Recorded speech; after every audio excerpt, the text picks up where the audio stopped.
Saudaraku sekalian yang kekasih,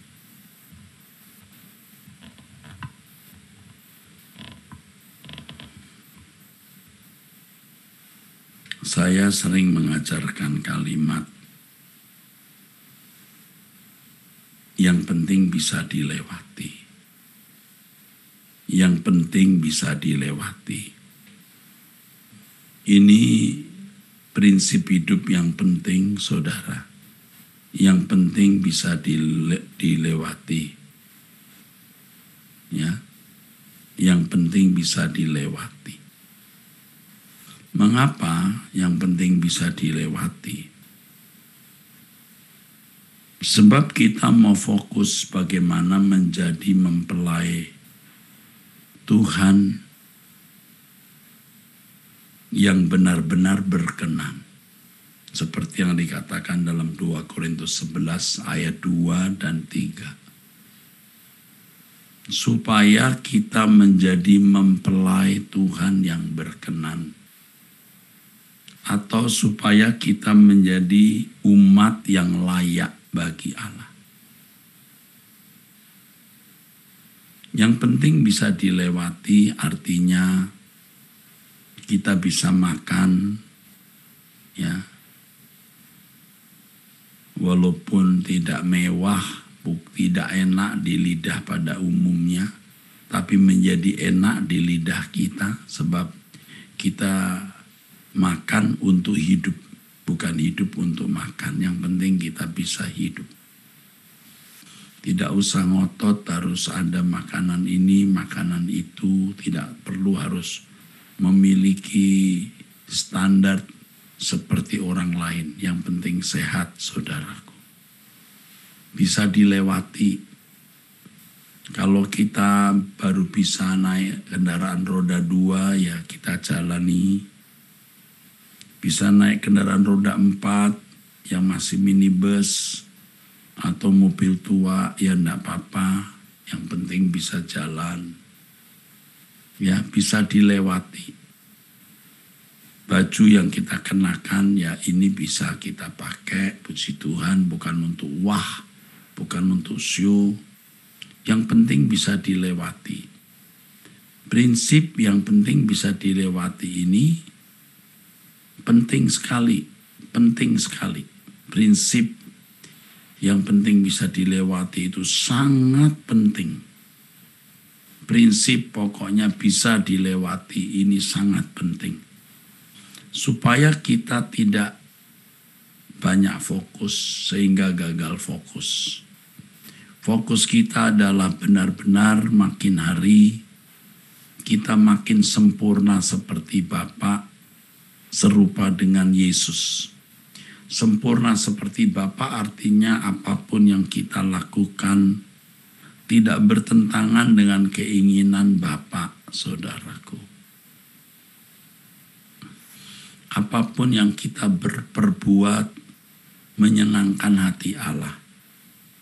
Dan kita terus bertumbuh dalam kecintaan kepada Allah yang benar sehingga Bapa juga merasa cinta kita itu bulat, utuh, segenap hati, jiwa, kalbu, budi, kekuatan kepadanya. Dan itu menyenangkan, itu memuaskan hati Bapa. Dan kita dipersiapkan benar-benar masuk ke rumah Bapa sebagai anggota keluarga kerajaan Allah. Orang-orang yang memiliki gerak hidup seperti ini sekarang hampir tidak ada. Hampir tidak ada. Benar-benar hampir tidak ada. Pada umumnya orang fokus kepada banyak hal. Terutama pada pemenuhan kebutuhan jasmani, ya, menjadi serakah, gila hormat. Lalu kalau tidak gila hormat ya senang dihormati walaupun tidak gila-gila banget, tapi ya fokusnya kehormatan, saudara. Lalu merasa puas kalau hartanya bertambah banyak. Tidak salah ya punya harta yang makin bertambah, saudara. Tetapi itu tidak boleh menjadi satu target yang kemudian kita harap menyenangkan kita. Target kita tiap hari bagaimana menyenangkan hati Allah. Sementara kita bisnis, ya dengan target-target bisnis yang sesuai dengan kemampuan dan porsi masing-masing. Kita jalani.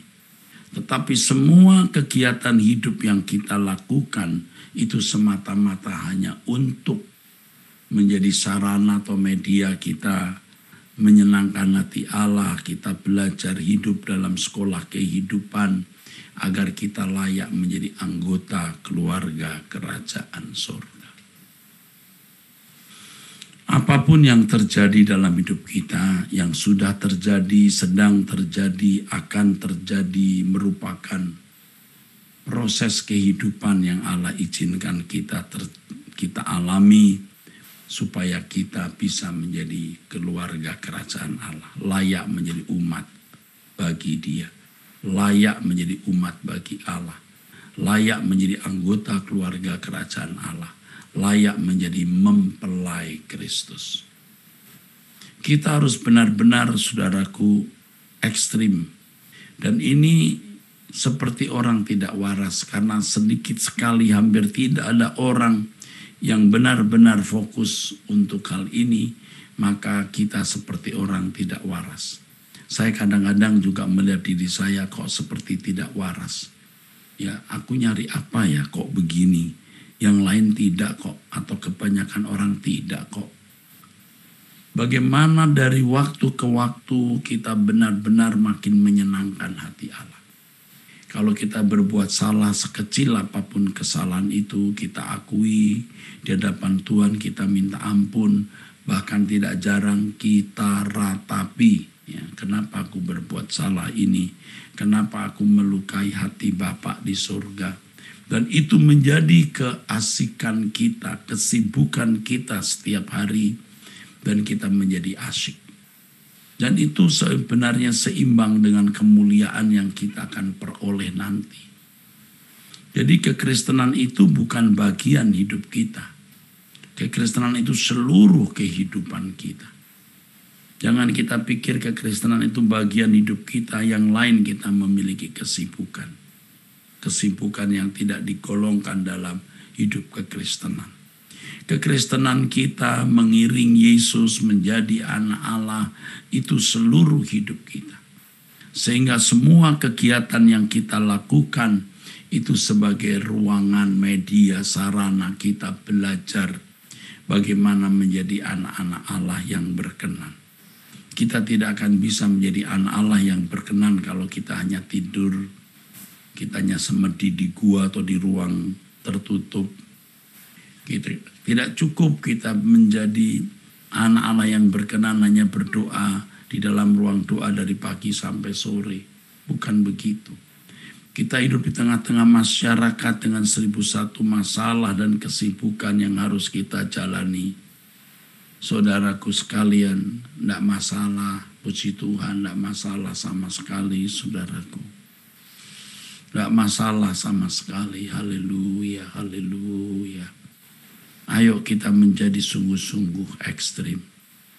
Saya bukan orang yang sudah sempurna, saudara. Saya juga terus sering frustasi. Kok aku tidak kunjung ya sempurna seperti Bapa. Aku kok tidak kunjung yang menjadi serupa dengan Yesus. Itu juga menjadi kedukaan hati saya, dan itu membuat saya kadang-kadang benar-benar frustasi, saudara. Tapi saya tidak berhenti dalam kefrustasian. Saya mau bangkit lagi, mengulang lagi, try and try, mengulang lagi dan mengulang lagi, saudara.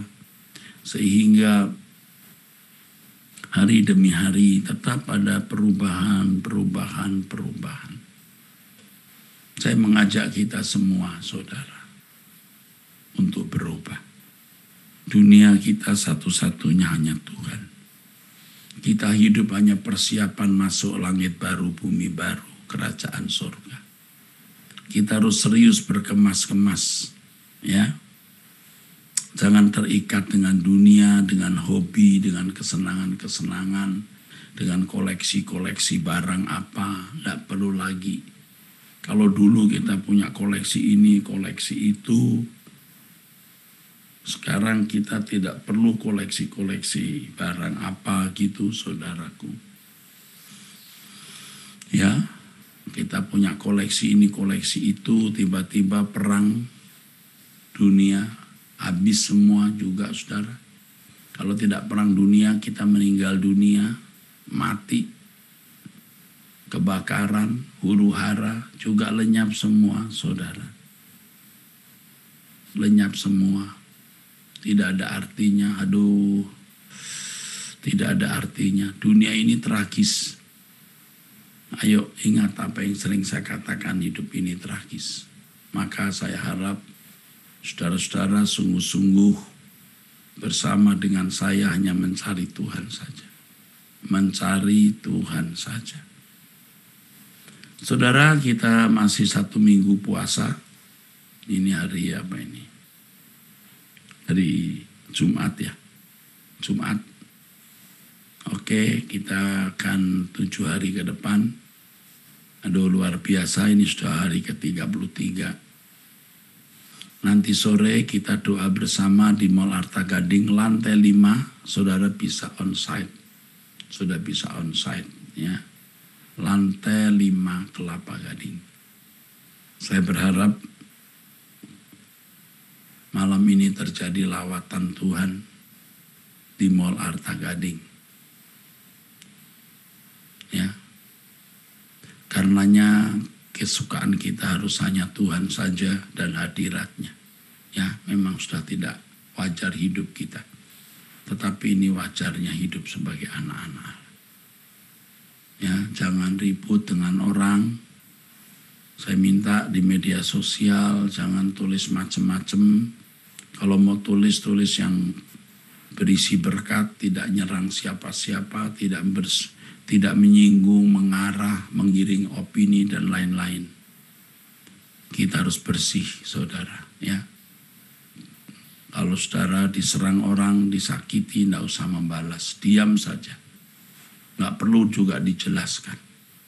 Warna kita merah, misalnya orang bilang biru, ya udah diam saja. Jangan takut, kalau kita memang benar, Tuhan akan pelihara lindungi kita. Angkat tanganmu.